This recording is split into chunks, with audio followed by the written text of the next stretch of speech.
कि दर्शन करने के लिए भी इनकी व्यवस्था नहीं है। आप वीवीआईपी ले आ रहे हैं, गाड़ियों में ले आ रहे हैं, पर हमारे लिए दर्शन भी उपलब्ध नहीं है वहां पे भवन पे जाके। जिन्होंने 1200 साल वहां पे जाके तपस्या करी है, जिनके पूर्वजों ने वहां पे पूरी जिंदगी दे दी, उनके लिए दर्शन भी दुर्लभ है। उनको भी 14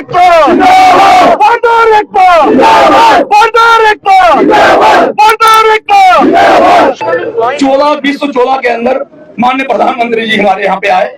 उन्होंने वायदा किया कि आप सरकार लाइए, हमारे एमएलए को जिताइए और हम आपकी परमानेंट व्यवस्था करेंगे। भागीदारों का जो इश्यू है वो परमानेंट सॉल्व करेंगे। आज 10 साल हो गए हैं तो कोई किसी ने कुछ नहीं किया। जब आप इनके वहां पे जाइए, इनके सीनियर लोग, हमें पता ही नहीं है इश्यू क्या है आपका। भागीदारों के लिए कानूनी कोई तरीका नहीं है कि वहां पे हमारे बच्चों को नौकरियां मिले।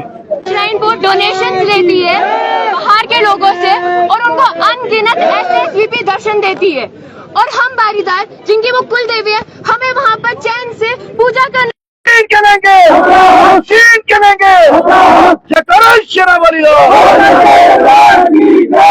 हजार के करीब लोग हैं, 3000 फैमिली हैं।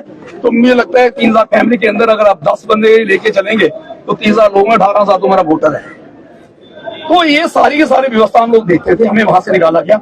आज तक श्राइन बोर्ड में धांधली इतनी, श्राइन बोर्ड के अंदर आज तक हमारे यहाँ पे बारीदारों की तरफ से कोई मेंबर नहीं दिया गया है। 38 साल 40 साल हो गए हैं।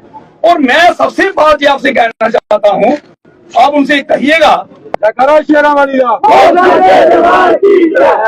साहब, मैं एक और बात बताना चाहता हूँ। जहाँ वैष्णो देवी भवन के अंदर जो जहाँ पे माता की पिंडी है, उसके पीछे जो वहाँ पे माता की मूर्तियां पड़ी थी, वो सारी की सारी बेशकीमती मूर्तियां जो विधि द्वारा वहाँ पे स्थापित की गई थी, वो सारी की सारी मूर्तियां वहाँ पे श्राइन बोर्ड ने गायब कर दी है। और हम ये कहना चाहते हैं कि एडमिनिस्ट्रेशन उसके संज्ञान ले और उसके ऊपर श्राइन बोर्ड के ऊपर एफआईआर होनी चाहिए। मैंने पहले भी एसडीएम साहब को यहाँ पे मेमोरेंडम दिया था, क्योंकि ये हमारे आस्था का सवाल है। वहाँ पे बहुत ही गलत हुआ, और ये ऐसा श्राइन बोर्ड को कोई अधिकार नहीं है कि मंदिर के अंदर से वो मूर्तियां निकाले।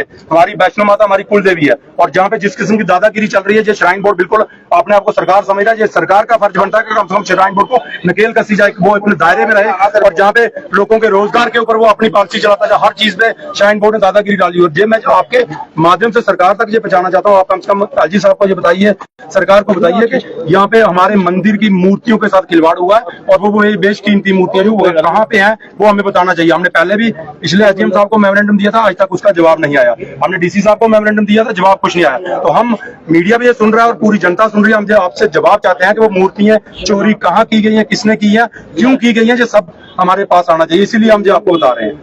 आज के दिन श्री माता वैष्णो देवी श्राइन बोर्ड ने पूरा व्यवस्था जो अपनी माता की श्राइन की व्यवस्था है अपने हाथ में ली थी। इसका जो बारीदार समाज है, इससे पहले वही व्यवस्था करता था। उनके कुछ अपनी भावनाएं हैं, कुछ रोष है, वो चाहते हैं वो सरकार तक वो पहुंचे। तो उसी सिलसिले में एक मेमोरेंडम उन्होंने मुझे दिया, जिसमें उन्होंने कुछ अपने कंसर्न्स को हाईलाइट किया है।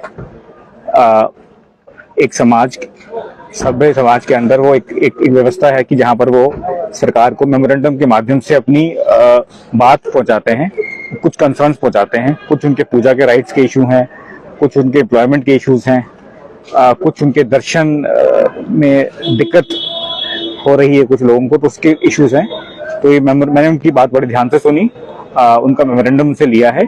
ये मेमोरेंडम हम सरकार तक पहुंचाएंगे, और जो फाइनल डिसीजन है वो सरकार का होगा। पर यह है कि उनके कंसर्न्स मेरे पास आ गए इस मेमोरेंडम के माध्यम से।